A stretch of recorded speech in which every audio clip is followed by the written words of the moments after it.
Cuando miro hacia atrás, me doy cuenta de que nada de lo que vivimos en aquel lago tenía explicación lógica.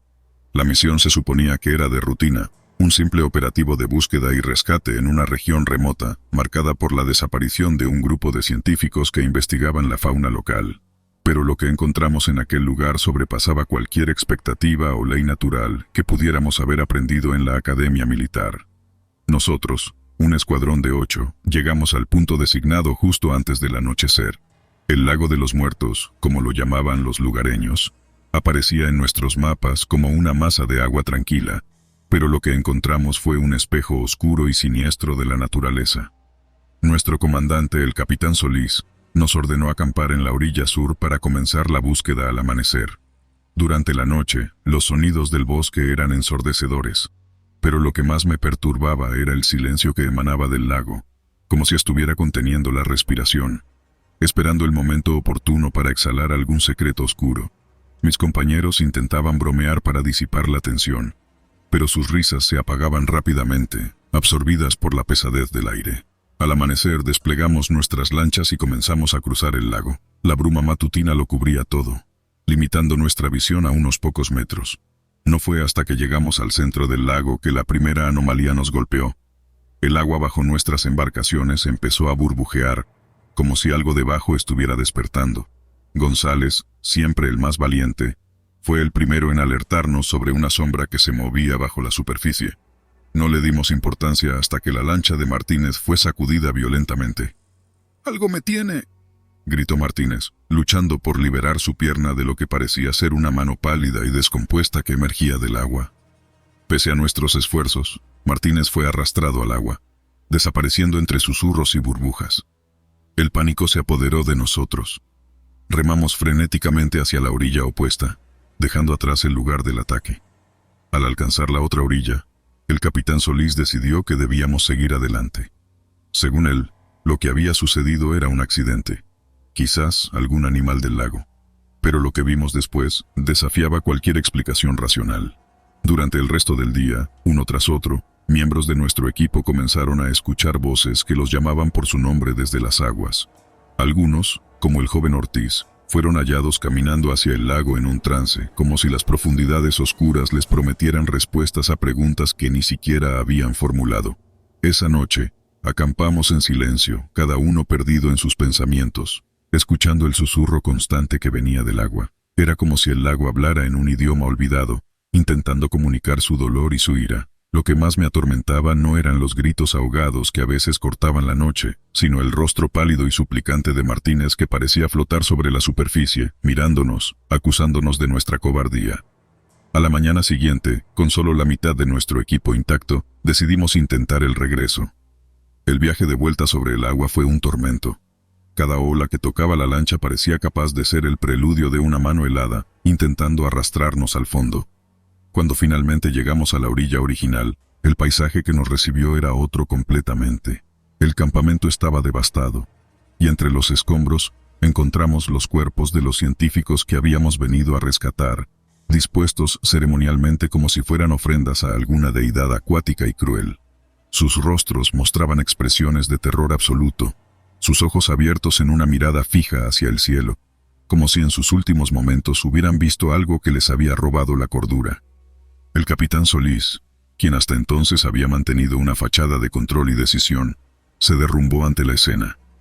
«Debemos dejar este lugar», murmuró con una voz que apenas reconocí como la suya, una voz temblorosa y rota por el miedo. Ordenó que recogiéramos lo que pudiéramos y preparáramos para mover el campamento de regreso al otro lado del lago. Pero el lago parecía tener otros planes para nosotros. Mientras desmontábamos las tiendas, un viento frío surgió del lago, llevando consigo un hedor fétido, mezcla de agua estancada y descomposición. Con él vinieron los susurros, ahora más claros que nunca, llamando a cada uno de nosotros por nombre, suplicando y a veces ordenando que regresáramos al agua.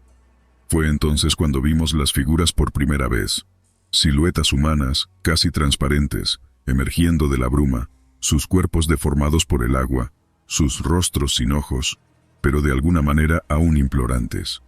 «Formen filas», gritó el capitán, intentando imponer algún orden, pero su voz se perdía entre los gemidos del viento y los llamados del lago. Algunos soldados, perdidos en el horror o quizás hechizados por las voces, comenzaron a caminar hacia el lago, desobedeciendo las órdenes directas de detenerse. Los que quedamos, nos aferramos unos a otros, sabiendo que separarnos significaría caer bajo el mismo hechizo siniestro. Cuando llegó la noche, estábamos agotados, mental y físicamente, incapaces de mantenernos despiertos pese al terror que nos rodeaba. Durante esas horas de oscuridad, algo nos arrastró de vuelta al lago. Desperté con el agua helada hasta la cintura, rodeado por mis compañeros, todos de pie en el agua, mirando fijamente hacia el centro del lago donde un resplandor azul pálido comenzaba a formarse. El resplandor se intensificó, revelando en su centro una figura más definida, una mujer de largos cabellos negros flotando sobre la superficie.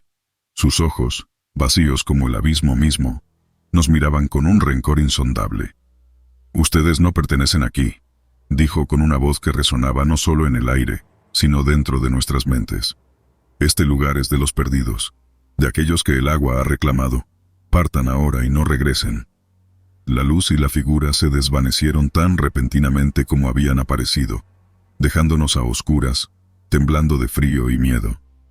Sin hablar, nos ayudamos mutuamente a salir del agua, y con lo poco que nos quedaba de fuerzas, nos alejamos del lago y de sus muertos. Los días siguientes los pasamos en una marcha silenciosa, cada paso alejándonos más del lago de los muertos, pero nunca de los recuerdos de lo que habíamos vivido. Al regresar a la base, nuestro informe fue clasificado. Nos ordenaron nunca hablar de lo ocurrido, pero las noches, especialmente aquellas cuando el viento trae consigo el olor de agua estancada, aún escucho los susurros, llamándome de vuelta a las profundidades oscuras y frías del lago. En la calma de mi habitación, a kilómetros y años de distancia de aquel lugar maldito, escribo esto como un testimonio, por si algún día alguien más escucha esos llamados y siente la tentación de responder. Que sepan que hay lugares en este mundo que es mejor dejar en paz, secretos que es mejor no desenterrar, y aguas que es mejor no navegar. Aún recuerdo la noche que todo cambió, aquella en que el bosque me susurró sus más oscuros secretos.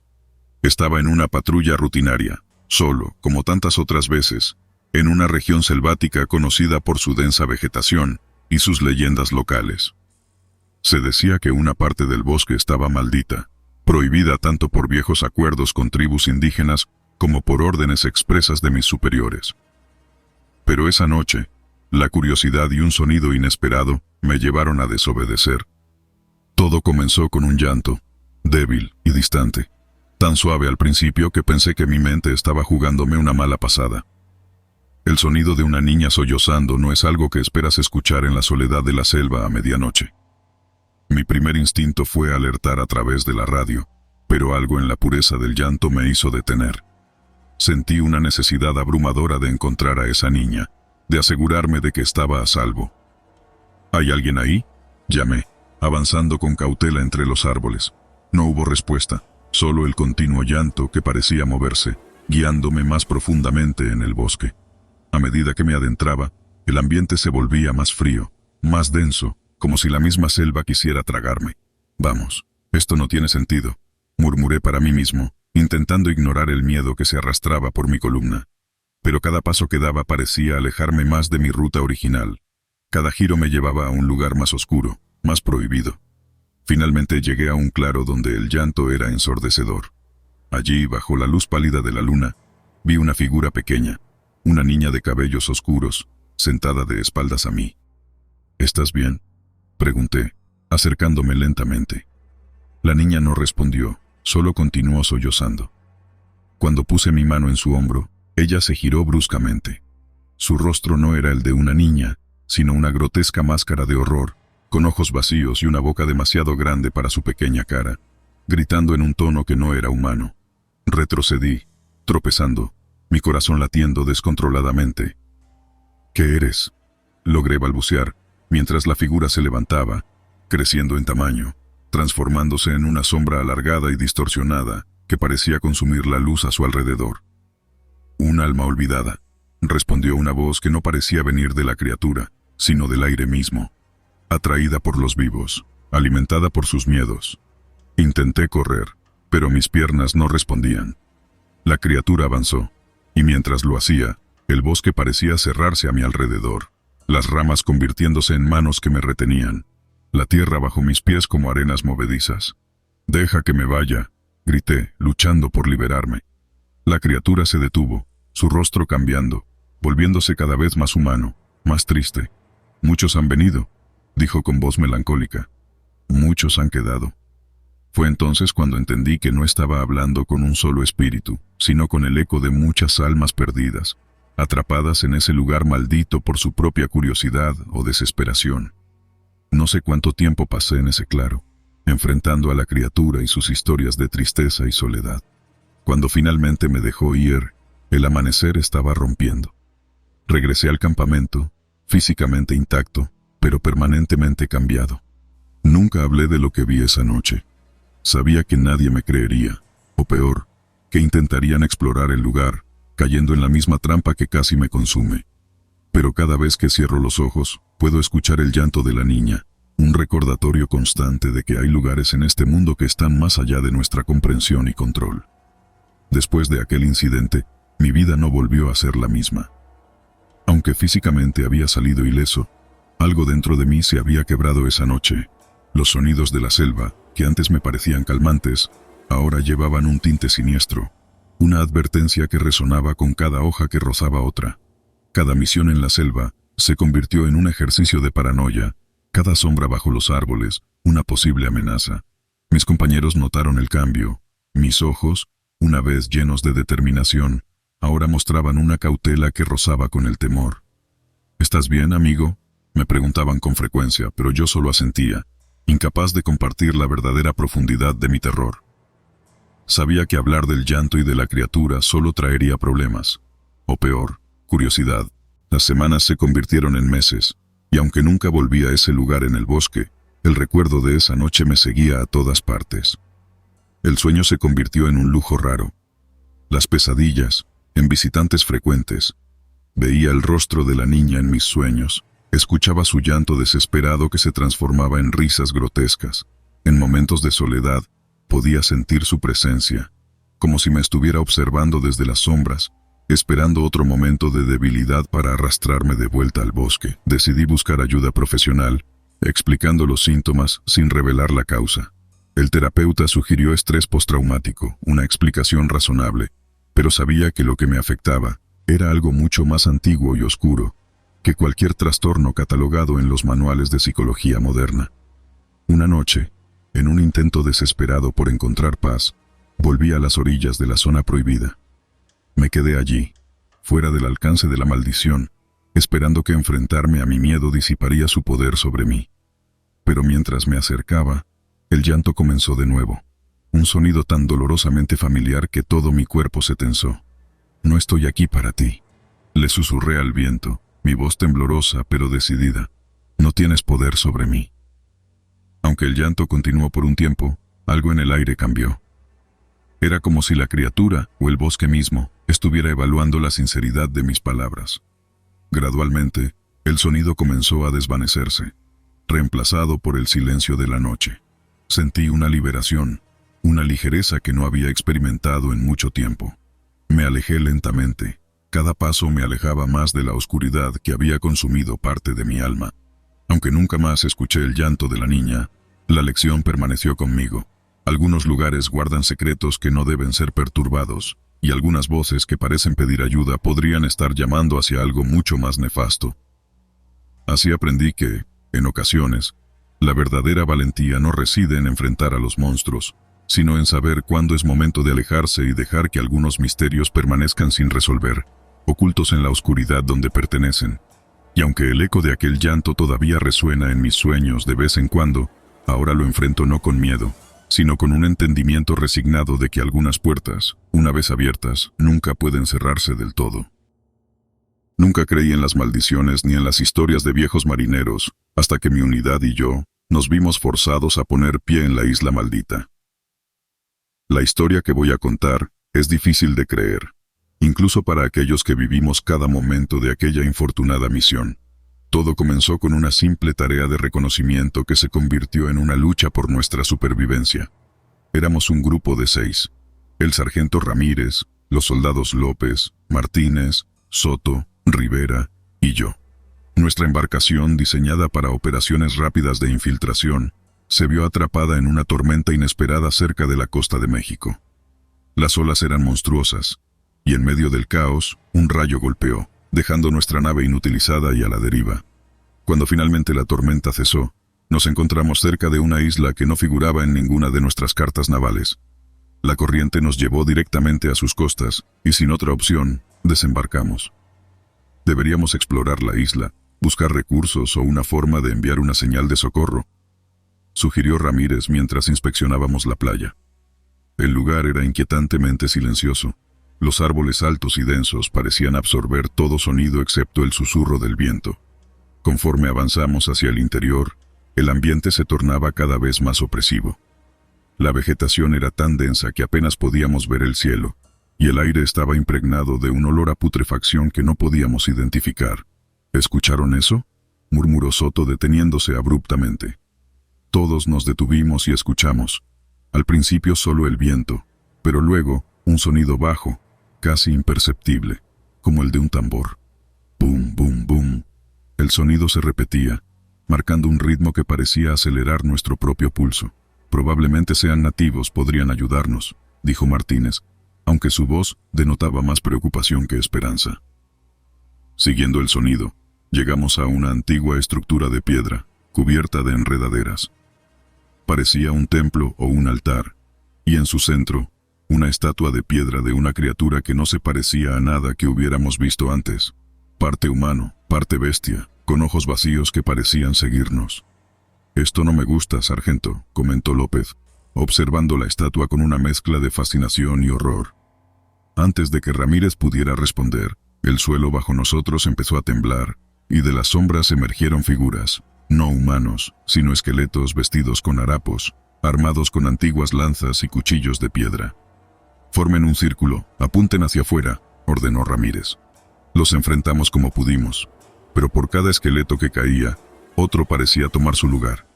En el caos, una voz antigua y poderosa resonó, emanando de la estatua misma. «Intrusos», decía, «han profanado este lugar sagrado. La maldición de la isla caerá sobre ustedes». Luchamos hasta que quedamos exhaustos, y cuando las figuras finalmente se disiparon, la isla nos había cambiado. Rivera y yo fuimos los únicos que sobrevivimos, y aunque logramos escapar gracias a un barco pesquero que pasó al día siguiente, la maldición nos siguió. Regresamos a casa, pero el sonido de los tambores nunca nos dejó. Rivera desapareció 3 semanas después de nuestro regreso, y yo he comenzado a ver figuras en las sombras, a escuchar susurros en la oscuridad. Ahora sé que no hay escapatoria de la isla maldita. Su maldición es real, tan real como el miedo que siento mientras escribo esto, esperando que mi relato sirva de advertencia para aquellos que piensen aventurarse en lugares olvidados por el tiempo y marcados por leyendas de horror. No busquen la isla maldita. No intenten descubrir sus secretos. La oscuridad que impregna aquel lugar es profunda y antigua, y no discrimina entre los curiosos y los incautos. Desde mi regreso, he intentado en vano encontrar registros o mapas que confirmen la existencia de la isla, como si se hubiera esfumado, o tal vez, como si solo se revelara a aquellos destinados a su maldición. Noche tras noche los sueños me torturan. Me veo de nuevo en la isla recorriendo sus sombríos bosques, enfrentándome a sus horrores incesantes. Y cada mañana me despierto agotado, sintiendo cada vez más que una parte de mi alma quedó atrapada en aquel nefasto templo, bajo la mirada vacía de la estatua. Las investigaciones que he realizado me han llevado a conversar con expertos en folclore y con historiadores que sugieren que la isla podría haber sido un lugar de exilio o sacrificio en tiempos precolombinos, una especie de purgatorio terrenal donde se enviaba a los condenados para aplacar a los dioses. Pero ninguna teoría logra explicar completamente la naturaleza de la maldición o las criaturas que defendían el templo. El sargento Ramírez y los otros, López, Martínez y Soto, merecen ser recordados no solo como valientes soldados, sino como víctimas de una fuerza que ninguno de nosotros comprendió completamente. Sus voces me acompañan, a veces en susurros, otras en gritos, recordándome la batalla que libraron y perdieron. Y con cada día que pasa, siento que mi propia batalla se acerca a su fin. Quizás escribir esto es mi manera de buscar redención, de poner en palabras lo que no debería haber sido experimentado. Si estás leyendo esto, te imploro que tomes mis advertencias en serio. Hay lugares en este mundo que están más allá de nuestra comprensión, reinos donde lo antiguo y lo sobrenatural no solo existen, sino que reinan supremos. Cuando la oscuridad llegue, como inevitablemente lo hace, recuerda que no todas las islas están desiertas por falta de agua o comida. Algunas están abandonadas por las almas que se llevan y nunca regresan. La isla maldita es una de esas. Un recordatorio de que algunos misterios no están destinados a ser resueltos, que algunas tierras están marcadas por historias que deberían permanecer olvidadas. Con cada día que pasa, el llamado de la isla se hace más fuerte. Sé que mi tiempo está limitado y que pronto podría volver a ella, no por elección, sino por el tirón inexorable de la maldición que nos fue impuesta. Mi última esperanza es que este relato, mi testimonio, sirva para cerrar el círculo, para advertir al mundo sobre el poder que yace dormido en la isla maldita. Y si alguna vez oyes el llanto de un tambor en la distancia, recuerda estas palabras y aléjate, corre lo más que puedas. No dejes que la curiosidad sea tu perdición, como lo fue para nosotros. Desde que tengo memoria, siempre me gustaron las historias de aventuras y tesoros ocultos. Sin embargo, nada me preparó para vivir una en carne propia, una historia tan oscura y retorcida que me persigue en mis pesadillas más profundas. Esta es la historia de cómo la obsesión y la avaricia pueden corromper incluso al más disciplinado de los soldados. Todo comenzó con nuestro regreso de una misión en la selva amazónica. Éramos un grupo de 5. El sargento Lira, el especialista Arévalo, los soldados Rojas y Vidal, y yo, el cabo Martínez. Habíamos estado en misiones de reconocimiento antes, pero esta vez, el sargento Lira tenía un brillo peculiar en sus ojos, una mezcla de excitación y algo más oscuro que no logré identificar de inmediato. Una noche, mientras estábamos sentados alrededor del fuego, Lira comenzó a hablar del legendario tesoro de Orellana, un conquistador que, según cuentan, había escondido una enorme cantidad de oro en algún lugar de la selva. Este tesoro está esperando a quien sea lo suficientemente valiente para encontrarlo, dijo Lira con una voz que mezclaba ansiedad y determinación. Al principio, lo tomamos como una historia para entretenernos, pero con cada día que pasaba, Lira se volvía más obsesionado. Comenzó a desviarnos de nuestras rutas planificadas, buscando pistas o signos del tesoro. Rojas y Vidal bromeaban al respecto al principio, pero la diversión se disipó rápidamente cuando Lira empezó a mostrar signos de paranoia. «Están todos en contra mía, ¿no es así? Ustedes también quieren el tesoro para sí mismos», gritaba en medio de la noche, despertándonos a todos. Sus ojos desorbitados y su mano siempre cerca de su arma nos mantenían en un constante estado de alerta. Una tarde, encontramos una serie de cuevas que parecían prometedoras. Lira insistió en explorarlas de inmediato. «Este es el lugar, lo sé», exclamó casi histérico. Descendimos a las profundidades de la tierra húmeda y oscura, iluminados solo por nuestras linternas. En el interior de la cueva, Lira comenzó a golpear las paredes y el suelo, buscando algo que solo él parecía entender. Arévalo intentó calmarlo, poniendo una mano en su hombro. «Sargento, necesitamos pensar esto con más calma. Podríamos estar poniendo nuestras vidas en riesgo innecesariamente», dijo con cautela. Lira reaccionó violentamente, empujando a Arévalo contra la pared de la cueva. «No me detendrás, el tesoro es mío», gritó, sacando su cuchillo. Hubo un forcejeo, y en el caos, el cuchillo encontró su camino al abdomen de Arévalo. El silencio que siguió fue ensordecedor. Rojas y Vidal lograron desarmar a Lira, pero el daño estaba hecho. Arévalo yacía en el suelo, gravemente herido. Intentamos administrar primeros auxilios mientras Lira, ahora reducido a un estado casi catatónico, murmuraba incoherencias sobre la maldición del tesoro. Logramos sacar a Arévalo de la cueva y enviar una señal de socorro. Llegaron los refuerzos horas después, pero para Arévalo ya era demasiado tarde. Lira fue detenido y llevado a enfrentar un consejo de guerra por sus acciones. Reflexionando sobre esos eventos, comprendo ahora que el verdadero tesoro nunca fue de oro, sino de cordura y humanidad, algo que Lira perdió completamente en su búsqueda obsesiva. Aprendí de la manera más difícil que algunas leyendas están destinadas a permanecer como tales, y que la avaricia puede despojarnos de lo que más valoramos. No hay día en que no recuerde a Arévalo y las miradas perdidas de Lira, un hombre consumido por la locura, atrapado en su propia isla maldita de avaricia y desesperación. Desde ese trágico incidente, Rojas, Vidal y yo hemos intentado volver a la normalidad, pero la sombra de esos días en la selva nos sigue a todos lados. Cada ruido en la noche nos recuerda el eco de los pasos de Lira. Cada destello de metal nos hace temblar, pensando en el cuchillo en su mano. Después del consejo de guerra, Lira fue ingresado en una instalación psiquiátrica para veteranos. Nos dijeron que había sufrido un colapso nervioso completo. A veces, me pregunto si fue la selva, el tesoro o simplemente algo dentro de él que finalmente se rompió. Quizás fue una mezcla de todo, un cóctel mortal de mitos, ambición y el aislamiento implacable de la selva. Vidal dejó el servicio activo poco después de volver. Dijo que necesitaba tiempo para procesar, para estar lejos de cualquier cosa que le recordara al ejército o a la selva. Rojas intentó seguir adelante, reenfocándose en su carrera, pero sé que ha estado luchando con sus propios demonios. En cuanto a mí, decidí escribir sobre nuestra experiencia, tal vez como una forma de terapia, o quizás como una advertencia para otros. Escribo estas palabras no solo como un recuento de los hechos, sino como un recordatorio de los peligros que acechan cuando dejamos que las historias y la codicia nos guíen en lugar de la razón. Lira era un hombre bueno una vez, un líder en quien confiábamos y respetábamos, pero vimos cómo se transformó en algo que ninguno de nosotros podría haber imaginado. Nuestra última noche en la selva, antes de que los refuerzos llegaran, fue la más larga de mi vida. Nos sentamos en silencio, custodiando a un Lira incoherente y murmurando, mientras la vida de Arévalo se desvanecía. En esos momentos finales, me prometí que, si salía de esa selva, haría todo lo posible por asegurarme de que esta historia se contara. Que la leyenda del tesoro de Orellana no fuera una llamada a la aventura, sino una advertencia sobre el precio de la obsesión. No sé si el tesoro de Orellana existe realmente, o es simplemente otro cuento de la selva diseñado para tentar a los corazones valientes o locos. Lo que sí sé es que el costo de buscarlo puede ser demasiado alto.